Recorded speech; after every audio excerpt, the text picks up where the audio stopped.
Rusia sekap pengusaha terkaya Israel dan keluarganya. Ukraina sampai kalang kabut ingin membantu saudaranya. Namun inilah yang terjadi.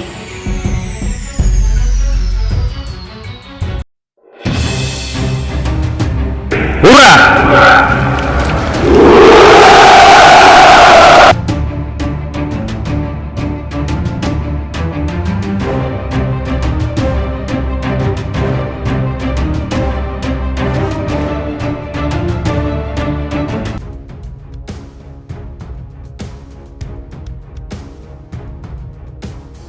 Ukraina menuding pasukan Rusia menculik 3 warga Israel di kota Melitopol yang terletak di tenggara negara itu di tengah invasi yang masih membabi buta. Hari ini di Melitopol, penjajah Rusia telah menculik 3 warga Israel. Tatiana Kumok dan orang-orang tuanya, Vera dan juga Michael Kumok, ujar Wakil Perdana Menteri Ukraina Iryna Vereshchuk dalam sebuah komentar di Facebook dikutip dari AFP. Seperti diketahui, Michael Kumok merupakan pemilik perusahaan penerbitan surat kabar, namun sejauh ini Ukraina tak memberikan rincian lebih lanjut. Sebelumnya, Tatiana Kumok membagi foto dan video terkait perang di Ukraina di berbagai media sosial. Ia menceritakan tentara Rusia merangkap sejumlah wartawan dan orang tuanya di Melitopol. Lalu, hal buruk ini pun terjadi pada Tatiana dan keluarganya. 1 jam kemudian pasukan Rusia tiba di rumahnya. Mereka lalu membawa Tatiana Kumok untuk ditahan. Mereka bilang jika saya tidak membuka pintu, mereka akan mendobrak masuk ke rumah saya. Dalam hal itu, mereka diseret. Saya dipaksa masuk ke dalam mobil dan membawa saya ke pangkalan, tutur Tatiana. Namun, seperti diketahui, kondisi Tatiana dan keluarganya baik-baik saja. Namun ternyata respon Ukraina terlalu lebay dalam hal ini.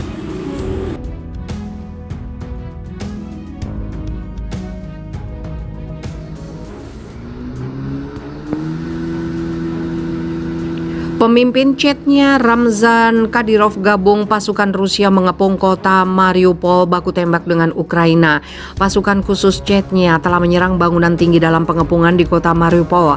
Pemimpin Chechnya Ramzan Kadyrov, sekutu terdekat Vladimir Putin dan milisinya, telah bergabung dengan pasukan Rusia minggu ini.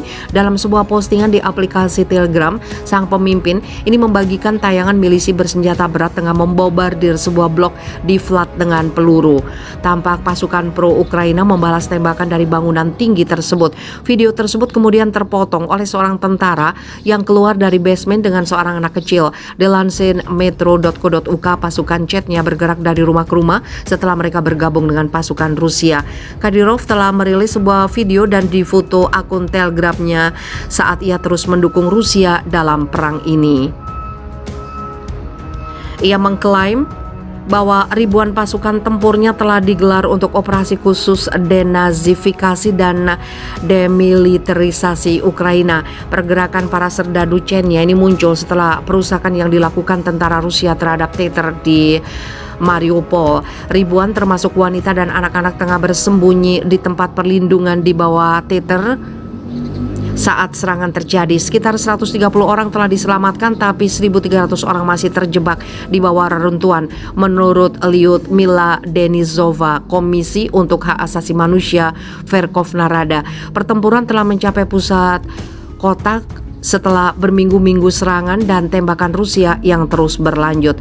Wali kota Mariupol, Vadim Boyzenko, mengatakan tidak ada yang tertinggal di kota ini dan tidak ada sedikit pun tanah yang tidak memiliki tanda-tanda perang. Para pejabat mengatakan ada lebih dari 350.000 orang berlindung di kota ini tanpa akses makanan dan air. Belum lama ini Presiden Prancis Emmanuel Macron telah mendesak Vladimir Putin untuk menarik pasukannya dari Mariupol dan memerintahkan gencatan senjata.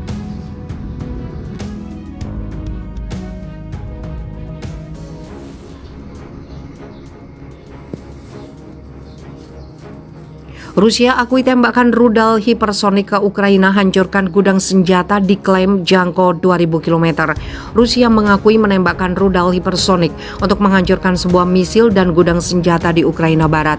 Pasukan Rusia menghancurkan depot rudal bawah tanah Ukraina. Rudal belati yang dapat menghindari sistem pertahanan dikerahkan untuk pertama kalinya selama invasi Rusia untuk menargetkan situs penyimpanan bawah tanah di wilayah Ivano-Frankivsk, diberitakan mengatakan The Independent, juru bicara Kementerian Pertahanan Rusia Igor Konashenkov telah mengkonfirmasi bahwa rudal Kinzhal telah menghantam situs tersebut. Namun kantor berita Reuters mengatakan tidak dapat secara independen memverifikasi pernyataan tersebut.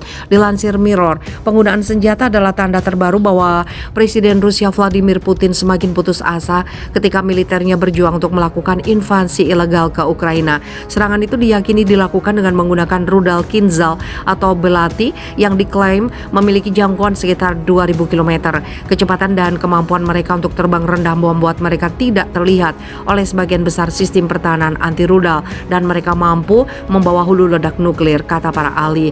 Sistem rudal penerbangan Kinzhal dengan rudal aerobalistik hipersonik menghancurkan gudang amunisi bawah tanah yang besar di wilayah Ivano-Frankivsk, kata Konashenkov. Ini adalah pertama kalinya Kinzhal baru digunakan dalam konflik, tapi sebelumnya diuji di Suriah. Putin sebelumnya mengatakan Rusia mulai membuat senjata hipersonik sebagai tanggapan atas penyebaran sistem pertahanan rudal strategis Amerika Serikat.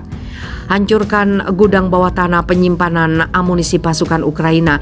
Igor Konashenkov mengatakan senjata tidak terbendung itu menghancurkan gudang bawah tanah yang menyimpan amunisi untuk pasukan Ukraina di wilayah barat Ivano-Frankivsk. Ia menyebut Rusia juga telah menghancurkan radio militer dan pusat pengintaian dekat kota pelabuhan Ukraina Odessa menggunakan sistem rudal Pante Bastion. Kantor berita Interfax melaporkan. Belum diketahui apakah serangan itu menyebabkan korban. Dikutip dari The Independent, Putin sebelumnya mengatakan negaranya adalah pemimpin global dalam rudal hipersonik yang kecepatan, kemampuan manuver dan ketinggiannya membuat mereka sulit untuk dilacak dan dicegat atau tidak terkalahkan. Senjata hipersonik sebagian besar dianggap sebagai senjata generasi berikutnya karena faktanya mereka dapat mencapai lebih dari 5 kali kecepatan suara dan tantangan yang mereka ajukan terhadap sistem pertahanan anti rudal. Rudal Kinzhal adalah bagian dari serangkaian senjata yang diumumkan oleh Rusia pada 2018 silam. Sebagai informasi, Rusia memperluas serangan rudalnya ke Lviv di barat negara itu pada Jumat, meluncurkan serangan pagi hari di kota itu. Menjelang akhir pekan juga dilaporkan terjadi penembakan besar-besaran di kota-kota yang dikelilingi Mariupol, Kharkiv, Chernihiv, dan Sumy. Intelijen Inggris terus menyarankan pasukan Putin membuat kemajuan minimal minggu ini setelah berhenti di semua lini selama beberapa hari. Kremlin sejauh ini gagal mencapai tujuan aslinya, kata Kementerian Pertahanan Inggris dalam sebuah tweet pada Jumat malam.